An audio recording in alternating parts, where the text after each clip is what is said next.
লালমনিরহাট জামাতি ইসলামের এই ঐতিহাসিক জনসভা, এই ঐতিহাসিক জনসভার সম্মানিত সভাপতি ও প্রধান অতিথি হিসাবে উপস্থিত আছেন বাংলার 18 কোটি মানুষের আশার আকাঙ্ক্ষার প্রতীক যে বিভাগীয় আমির ডক্টর শফিকুর রহমান ভাই, এবং উপস্থিত আছেন বিশেষ অতিথিবৃন্দ ও আমন্ত্রিত অতিথিবৃন্দ, এবং মঞ্চের সামনে উপস্থিত আছেন লালমনিরহাট জেলাবাসী।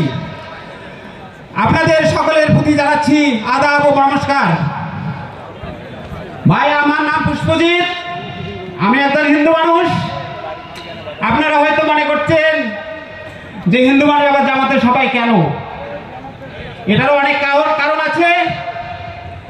আস্তে আস্তে গ্রাম পর্যায়ে যখন যাবে আমরা এগুলো বিস্তারিত আলোচনা করব। তার বিশেষ একটি কথা বলার জন্য আমি এই মঞ্চে উপস্থিত হয়েছি, সেটা মাত্র সনাতনী ভাইদের দৃষ্টি আকর্ষণ করেই বলবো। প্রিয় বন্ধুরা, দীর্ঘ স্বাধীনতার পর থেকে আমরা বেশ কয়েকটি দলের সরকার দেখেছি, কিন্তু হিন্দুদের ভাগ্যের পরিবর্তন হয়নি। তারা আমাদের সংখ্যালঘুই করে নিয়েছেন, আর এই সংখ্যালঘুকে কেন্দ্র করে তারা এক এক সময় এক এক ভাবে আমাদেরকে কাজে লাগিয়ে ট্রাম্প কার্ড হিসেবে ব্যবহার করেছেন। কিন্তু সে সময় আর বেশি দিন কি থাকার কথা?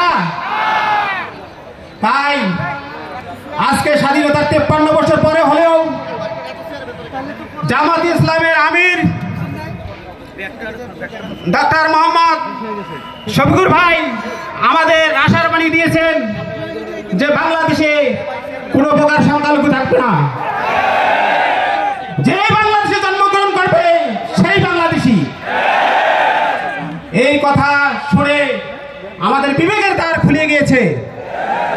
সম্মানিত ভাইরা, আপনারা জানেন 5ই আগস্টে ফ্যাসিস্ট হাসিনার পতনের পর তারা ভারতে বসে বিভিন্ন রকম চক্রান্ত করছে। বাংলার হিন্দুদের উপাসনালয়, বাড়িঘর ভাঙচুর, বিভিন্ন রকম অনৈতিক কার্যক্রমে জড়িয়ে গেছিল। তখন সেই মুহূর্তে শফিকুর ভাইয়ের ঘোষণায় বাংলাদেশ জামাতি ইসলামী ও ছাত্র শিবির দিন রাত পরিশ্রম করে আমাদের অদন্ত প্রহরীর মতো পাহারা দিয়েছেন। তাই আপনাদের কাছে আমার অনুরোধ, আপনারা আগামীতে জাতি ধর্ম বর্ণ নির্বিশেষে জামাতকে ক্ষমতায় আনার জন্য বিশেষভাবে অনুরোধ করছি।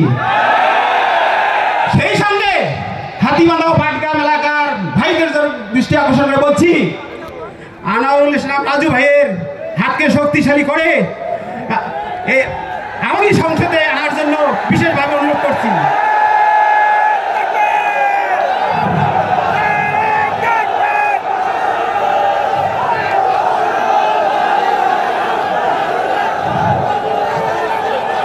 ভাই আমার, এখানে এসে দুটি কথা বলার সুযোগ পেয়ে লালমনিরহাট জেলার জামাতের সকল নেতৃবৃন্দকে কৃতজ্ঞতা জানাচ্ছি। এই বলে আমি আমার সংক্ষিপ্ত কথা এখানে শেষ করছি। শেষে একটি স্লোগান দিয়ে বিদায় নেব।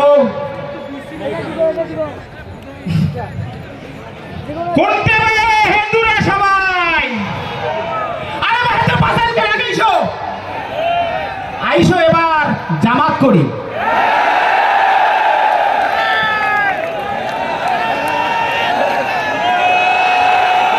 ধন্যবাদ পুষ্পজিৎ বর্মা, অত্যন্ত গুরুত্বপূর্ণ বক্তব্য রেখেছেন আজকের এই প্রোগ্রামে। এখানে আরো একজন সনাতন ধর্মের নেতা উপস্থিত রয়েছে, আমাদের পরিচয় করে দেব। সঞ্জিত কুমার বর্মন মঞ্চে উপস্থিত রয়েছেন। সঞ্জিত কুমার বর্মন